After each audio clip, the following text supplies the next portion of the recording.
Howdy folks, my name is Richie aka Otter, and welcome to my Wintersday Winter Wonderland Jumping Puzzle Guide. Now I am in Lion's Arch, I am in the central part of the city near the Mystic Forge, and I am talking to this festive youth who will allow us access to this instance.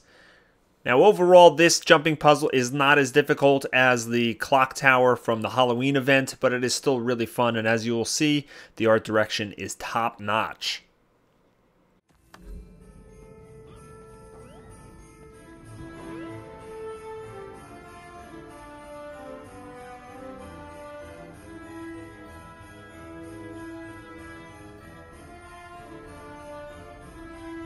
Some things are similar between the Winter Wonderland jumping puzzle and the clock tower. For instance, it is a timed jumping puzzle, and if you make a mistake, you are put back in the staging area, but they've made several improvements. The first is, while you're sitting here waiting, you can throw snowballs at each other, because it's always fun to peg your friends when you're frustrated by a jumping puzzle.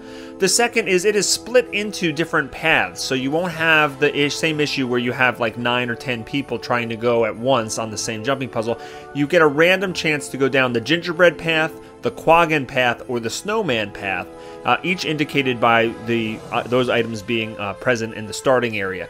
And you will actually be jumping maybe with 3 or 4 other people, and sometimes, you know, just by yourself, which is much better, especially for a gigantic Norn like me who was called every bad word under the sun during the clock tower event for getting in people's way.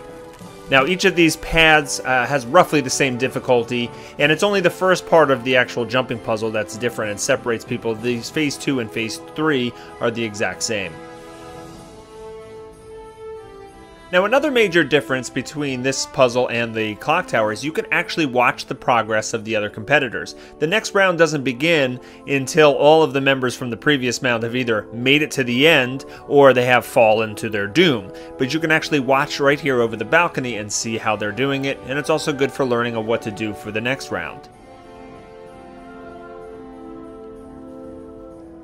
The first part of the jumping puzzle is jumping on these snowflakes, and they will disappear if you take too long, so speed is of the essence. And you will also find these peppermint sticks sticking out at various points, and these will prove challenging the first few times that you go through it.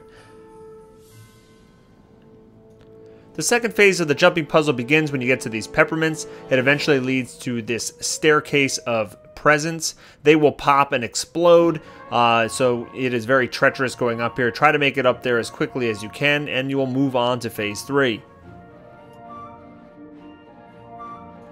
The third part begins when you head down this peppermint stick and you begin to dodge giant snowballs. Now you will do so by running off to the sides where they have these conveniently placed peppermints, and you want to time this so that you can not get pulverized by them. Now you'll also notice little red circles on the ground. That's because Skrit are lobbing snowballs trying to slow you down, so you want to avoid those as well. The final part of this jumping puzzle involves another gift staircase. You jump over these presents and do exactly the opposite of what I do here.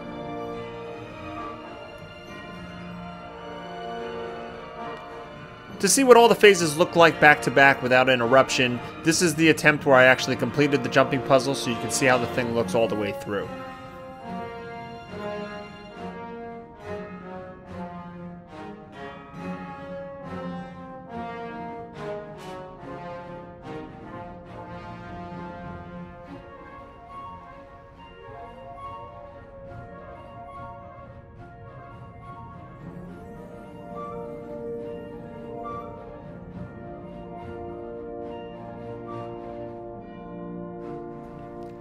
Now you cannot take your time at any point during this jumping puzzle. You have a frostbite debuff that is constantly ticking away your health, and in fact once you get near the end you will find that your health is very close to being 0. So you have to make sure that you make good time. Once you get into the end, if your health does run out, you will have to start over, but it's just a matter of tightening things up and doing things a little bit quicker before you'll be able to jump into that big present.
Completing this jumping puzzle gives you access to this little celebratory area where you have all these happy ginger men jumping around, and you get access to this chest which you get to open. Now the chest has a variety of different items.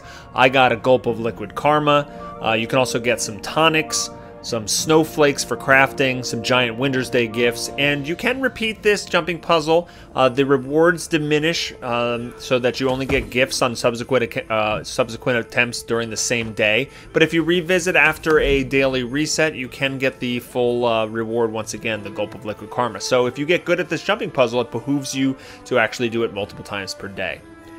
Overall, this was a lot of fun. I like the whole vibe, the whole feel of the instance. It is not as rewarding as the Mad King's Clock Tower, where you got an exotic item, but a lot more than just 5% of the population will be able to actually complete this one. It is significantly easier. It took me somewhere around 30 to 35 attempts. I've seen a couple people do it on their second attempt, so it's not as pound your keyboard difficult, but at the same token, it's not as rewarding either. Like it's not rewarding in terms of material items, and it's not as rewarding from a personal accomplishment point of view. But still, it is a solid, fun thing to do, and I'm glad it's in the Wintersday event.